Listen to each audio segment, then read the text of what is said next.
Caverna News, né?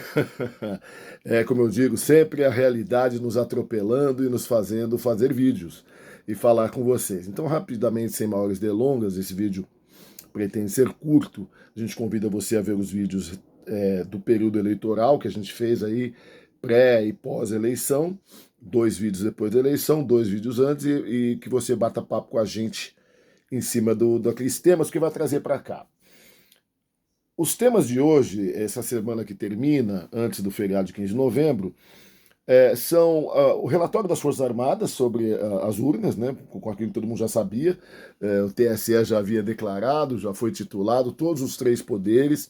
Vocês precisam entender a separação dos poderes, cada um faz a sua parte, não tem um poder sobre o outro. Então, você votar num presidente não garante que ele mande no Congresso ou no Judiciário. Inclusive, ele pode perder o cargo, né, por decisão desses outros dois, como foi o caso dos impeachments que nós tivemos de Collor e Dilma. Apesar dos votos, do apoio, de passeata a favor, principalmente da Dilma, não foi o suficiente para é, garantir o seu mandato. E o relatório das Forças Armadas confirmou o que todo mundo sabia, é, derrubou ali aquele frisson do pessoal que está querendo golpe, porque é golpe que chama, sinto muito, voltar atrás, intervenção militar, porque eu não concordo, isso chama-se golpe. E o relatório das Forças Armadas diz que são manifestações legítimas e pacíficas. Se forem dentro da lei, são legítimas, se seguirem a lei, ou seja, se não pedirem golpe. E se não atacarem ninguém, não baterem, mas já teve até morte, não sei se você está sabendo disso, aí sim elas são pacíficas. Como não foi assim, elas não são pacíficas, são ilegítimas e ilegais.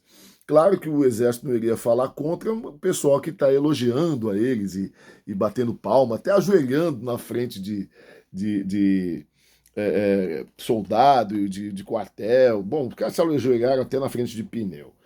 É, é duro apoiar uma coisa dessa, vocês vão me desculpar, né? Mesmo que seja assim, a seu favor, você tem que reconhecer que os caras estão a mais. A segunda coisa foi a declaração do presidente eleito Lula, né, falando, depois do encontro com o STF precisa explicar tudo direitinho, porque o povo não entendeu até agora aquelas pessoas que o condenaram, que o impediram de assumir um cargo no governo Dilma, etc, etc, etc, aceitaram sua prisão, voltaram atrás e reconheceram os recursos que a defesa já tinha feito de que o processo não estava correto, a teoria do fruto podre do direito. Foi isso que derrubou todo o esquema jurídico de Deltan Dallagnol e de Sérgio Moro. Então foi isso que derrubou, né, a acusação. Não se comprovou a culpabilidade. É só isso. Vão perguntar, consulte seu advogado para entender melhor. Eu consultei os meus. Agora, outra coisa é que depois de tudo isso, o presidente eleito, né, o Lula, ele vai falar do que ele pretende fazer, garantir que todo mundo coma, aquela coisa de, como é que é? Ele falou, garantir que, porque ele sempre já falou que ele copiou do Roosevelt dos Estados Unidos, né? Que todo cidadão consiga, ao fim do seu mandato, né, comer, ter o café da manhã, a janta garantidos, uma coisa mais ou menos assim. E aí a gente coloca o seguinte para você, cara. É, é justo ou não é justo pensar nisso? Como eu falei, é uma coisa do Franklin Delano Roosevelt, essa frase, que tirou os Estados Unidos daquela pindaíba da crise de 29. Vai estudar, nós estamos na véspera do Enem, você tem que saber essas coisas. Você que está aí, você também, tá? Fica ligado. É, a pergunta é se isso vale ou não vale, se é justo ou não. Outra coisa, eu estou perguntando para você a reação do mercado. Ah, o dólar subiu, a bolsa, isso foi ontem. Hoje já melhorou. Hoje já melhorou. E aí eu pergunto para vocês o seguinte: o pessoal falou assim, o dólar subiu, os mercados ficaram irritados com a declaração do Lula, porque quando ele diz que vai garantir o almoço, quer dizer que ele vai gastar e ele não tem preocupação com o tal do teto de gastos, ele está indo contra as normas da ortodoxia liberal. O que é ortodoxia? Ortodoxia, ser ortodoxo. Praticar aquilo que está escrito. Escrito onde? Ah, nas cartilhas neoliberais, sei que lá e tal, Escola de Chicago, Milton Friedman, grandes economistas se formaram ali. O Milton Friedman, o maior nome deles foi Nobel, né, inclusive, de economia. Mas Ele já faleceu há uns 20 anos. Né? Muita coisa aconteceu e eu pergunto para você, economista, para você que não é economista. A ciência econômica, social, ela não tem que se ater aos fatos, aos fenômenos? Os fenômenos sociais são só fenômenos históricos, então as crises também são. Vou explicar para você para ficar bem desenhadinho. Eu vi uma repórter econômica dizendo o seguinte hoje, uma jornalista conceituada. Ela falava assim: olha, por que pegou mal? Porque olha o exemplo da pandemia. Com os gastos que os governos tiveram que fazer na pandemia, todo mundo ficou com as contas arrombadas e veio inflação, o gasto público da inflação e blá blá blá. Veja os Estados Unidos, a Europa, é verdade. Agora eu pergunto, não era para ter acontecido a pandemia? Não, não era. Como é que você evitaria, bebê? Eu vou te explicar melhor. Assista os meus vídeos de 2020 explicando a pandemia. Vem aqui no canal Fora da Caverna e veja.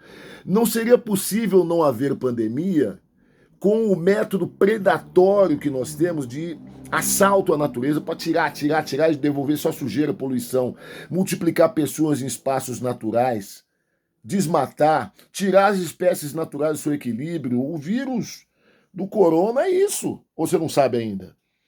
Animais que portavam esse vírus foram tirados do meio natural, foram trazidos para o nosso meio e passaram para cá. O vírus se adaptou, evoluiu, porque a natureza é assim.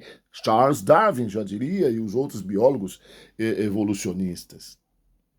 Então você precisa estudar biologia para entender que a economia tem que perseguir a biologia e as outras ciências, olhar para os fenômenos da história, da natureza, o que acontece.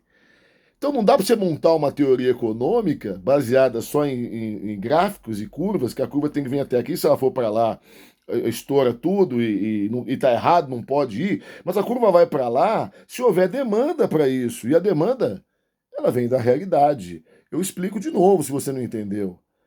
A Covid é mais uma de várias outras que virão ainda e já vieram antes, epidemias e pandemias que acontecem pela própria ação da economia, porque é a economia que multiplica, que mobiliza, que impulsiona as ações predatórias sobre a natureza. Ou você também ainda não entendeu isso, bebê?